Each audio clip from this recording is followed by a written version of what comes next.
Hello everyone! Ayan, kumusta po sa inyong lahat? So for today's video ay magluto naman tayo ng isa na namang napakasarap na ulam. Walang iba kundi itong ating ginisang ampalaya with eggs. Ayan, syempre with eggs kasi marami pong eggs yung nilagay natin. So gumamit po tayo dyan ng 4 na pirasong itlog. Ayan, babatihin lang natin yun. And then ayan na nga guys, so magsasangkot siya tayo nitong ating pork. Ayan, hanggang mag ganitong color, hanggang mag golden brown. So, luto na po yan. So, set aside na po natin yan. At pagkatapos, ay magigisa na tayo dyan ng ating bawang. Ayan, tapos halu-haluin po natin. And then, isunod na rin po natin dyan yung ating sibuyas. Ayan, tapos halu-haluin na naman po natin. Ayan. At pag lumabas na yung bango o yung aromatic ng ating bawang at sibuyas, ay pwede na rin nating isunod dyan yung ating kamatis.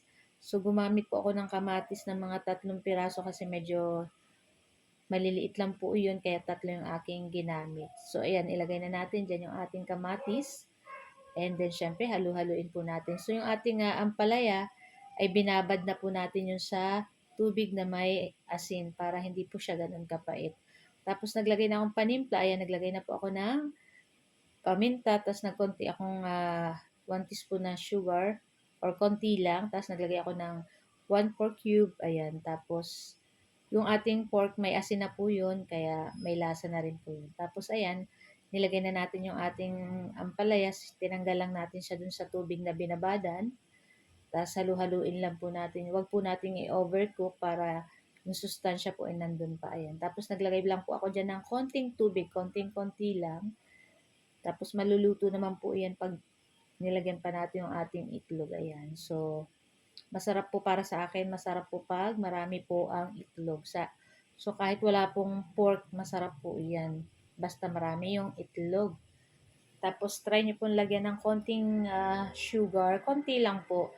At masarap po talaga. Kakaiba yung lasa niya kasi nakakapagpabalance ng lasa ng alat at nung lasa. Basta masarap po pag naglagay kayo ng konting sugar. Pero nasa sa inyo po yun, para sa akin masarap po. Kaya yung anak ko kahit medyo mapait yung ampalaya at kumakain po sila pag ako ang nagluto. Ayan. So, ayan na nga at luto na rin to guys. Maya-maya ay pwede na natin yan hanguin. So, meron din po tayo dyang partner na pritong isda. Ayan. So, yan yung ating ulam for today's video. And shout out po sa ating mga new followers. At kung bago pa lang po sa aming page, huwag niyo po sanang kalimutan mag-like at mag-follow para palagi po kayong updated sa mga bagong video na i-upload. So, syempre, meron din po tayong YouTube channel. Ayan, pa-subscribe na lang din po para yun, para lagi nga po kayong updated sa mga bagong video. Para kung malampasan nyo po yung ating video sa ating FB, so pwede nyo po mapanood sa ating YouTube. So, luto na yung ating ginisang ampalaya with itlog. Ayan. And syempre, masarap po talaga itong kapartner pag may pritong isda. So, yan lang po ang ating video today at sana po ay nag-enjoy kayo. Thank you guys for watching and see you next video. Ciao! Kain na na! Sarap!